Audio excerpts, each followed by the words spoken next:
حضرت قطب الدین بختیار کاکی رحمۃ اللہ تعالی علیہ آپ فرماتے ہیں ہم بیٹھے تھے، خواجہ صاحب خواجہ معین الدین چشتی اجمیری رحمۃ اللہ تعالی علیہ اور آپ کا دوست آہدین شیخ آپ بھی ساتھ بیٹھے تھے، خراسان کا شہر تھا، تو سامنے سے ایک بچہ 12 سالہ گزرا جس کا نام تھا شاہ شمس، ملتان کی سرزمین والا.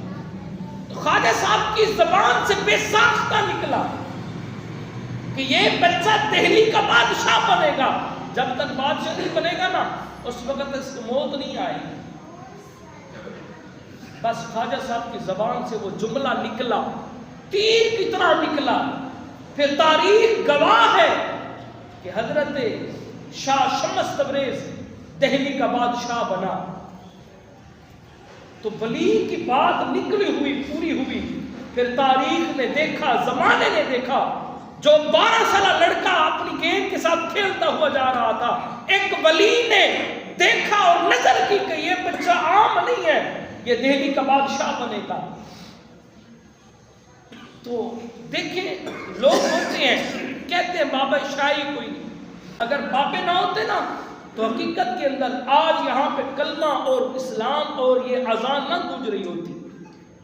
آپ تاریخ کے اوراق اٹھا کے دیکھ لیں، یہی بابے آئے ہیں اس سرزمین پر اور یہ آج اسلام کی شمع بڑے زہر اور عیاں کی طرح چمک رہی ہے، ایسے جیسے سورج چمک رہا ہے. سورج چمکنے کا کوئی انکار نہیں کر سکتا. جس طرح سورج چمکنے کا کوئی انکار نہیں کر سکتا نا، اسی طریقے سے بابے کا کوئی انکار نہیں کر سکتا. اور آج کچھ لوگ وہ مرزا جہلمی کے وہ پیچھے لگے ہوئے ہیں جو کہتے ہیں بابے شاہی کوئی نہیں. میں نے کہا اللہ کے بندے پتہ نہیں کہاں سے تمہیں پڑھا ہے بابے. تو پھر یہ قرآن پاک کی آیت کیا کہتی ہے؟ اللہ فرماتا ہے الا ان اولیاء اللہ لا خوف علیہم ولا هم یحزنون. یہ کیا کہاں جائے گی آیت مبارکہ؟ ایک اور حدیث پڑھ دو، حدیث قدسی ہے. رسول اللہ نے فرمایا من عاد لی ولیا فقد آذنتہ بالحرب.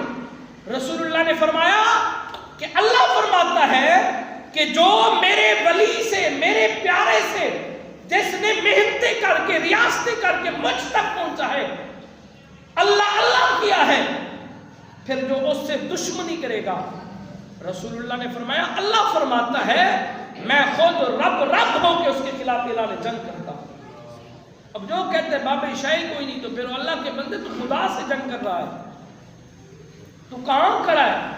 اچھا یہ بھی ایک فطرت ہوتی ہے، جہاں بندہ پھر سیکھتا ہے نا وہی کچھ آگے سامنے آتا ہے.